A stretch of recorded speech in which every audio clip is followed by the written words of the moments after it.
ஜம்மு காஷ்மீரில் விறுவிறுப்பாக நடைபெற்றும் இறுதிக்கட்ட வாக்குப்பதிவு 11.6 விழுக்காடு வாக்குப்பதிவாகியுள்ளதாக தேர்தல் ஆணையம் அறிவிப்பு.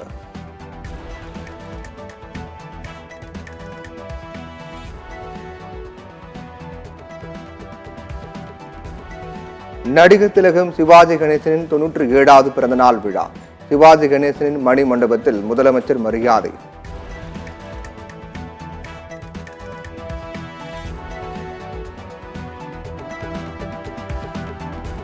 ரஜினிகாந்திற்கு உடல்நிலை சீராக உள்ளது. இன்று அல்லது நாளை வீடு திரும்புவார். அப்போலோ மருத்துவமனை தகவல்.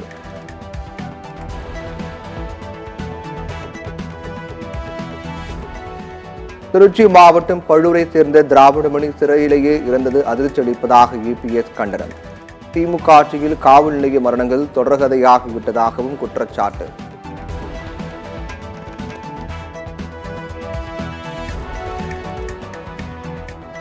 தவறுதலாக தன்னைத்தானே காலில் துப்பாக்கியால் சுட்டுக் கொண்ட ஹிந்தி நடிகர் கோவிந்தா மருத்துவமனையில் அனுமதிக்கப்பட்டு சிகிச்சை.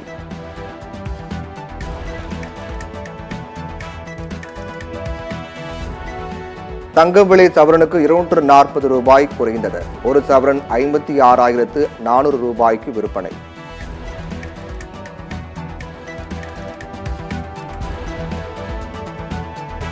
மேட்டூர் அணை நீர்வரத்து வினாடிக்கு 3,284 கனஅடியில் இருந்து 12,763 கனஅடியாக அதிகரிப்பு.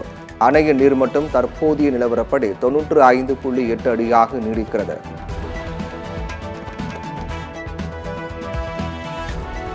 பாகிஸ்தானில் 1.5 லட்சம் பணியிடங்கள் குறைப்பு. கடும் நிதி நெருக்கடியை சமாளிக்க பாகிஸ்தான் அரசு நடவடிக்கை.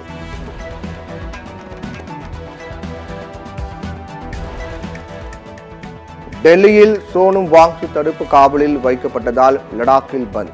யூனியன் பிரதேசமாக அறிவிக்கப்பட்ட லடாக்கிற்கு மத்திய அரசு எந்த சலுகையும் தரவில்லை என குற்றச்சாட்டு.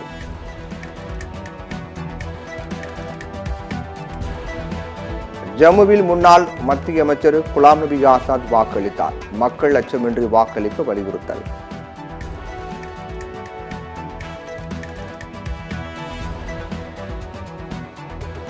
மருத்துவமனையில் அனுமதிக்கப்பட்டுள்ள ரஜினிகாந்த் விரைந்து நலம் பெற விழைகிறேன். முதலமைச்சர் MK ஸ்டாலின் பதிவு.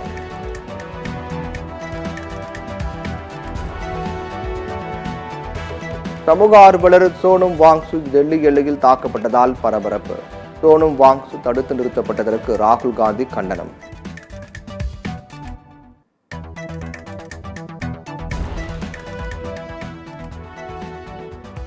சோனம் வாங்சு பேரணி தடுக்கப்பட்டதால் டெல்லியில் 163 தடை உத்தரவு.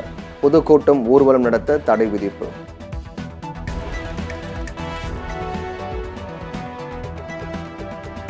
லெபனானின் தெற்கு பகுதியில் இருந்து உள்ள நகரங்களில் இருந்து மக்கள் வெளியேறும்படி இஸ்ரேல் எச்சரிக்கை. இஸ்ரேல் தாக்குதல் நடத்தியதால் லெபனானில் பதற்றம்.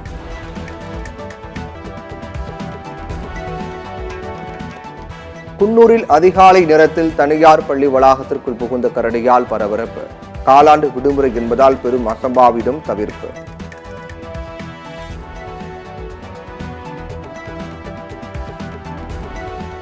நேபாளத்தில் வெள்ளம் நிலச்சரிவுக்கு பலியானோர் எண்ணிக்கை 204 உயர்ந்தது. வெள்ளத்தில் சிக்கிய 100க்கும் மேற்பட்டோரை காணவில்லை என தகவல்.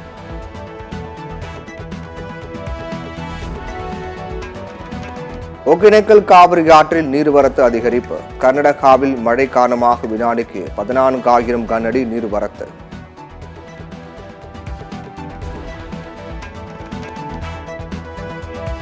கேரளாவில் அமீபா மூளை காய்ச்சலுக்கு மேலும் 2 பேர் பாதிப்பு.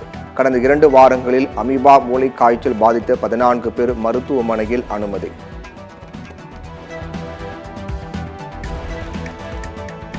தமிழ்நாட்டில் அடுத்த 4 நாட்கள் பல்வேறு இடங்களில் பரவலாக மழை பெய்ய வாய்ப்பு. சென்னை வானிலை ஆய்வு மையம் தகவல்.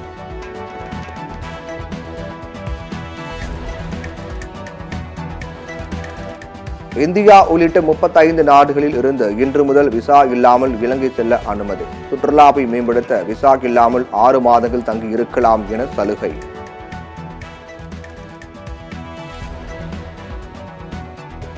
இந்தியாவுக்கு எதிரான 2வது டெஸ்ட் போட்டி 2வது இன்னிங்ஸில் துவக்க விக்கெட்டுகளை அடுத்தடுத்து இழந்த வங்கதேசம்.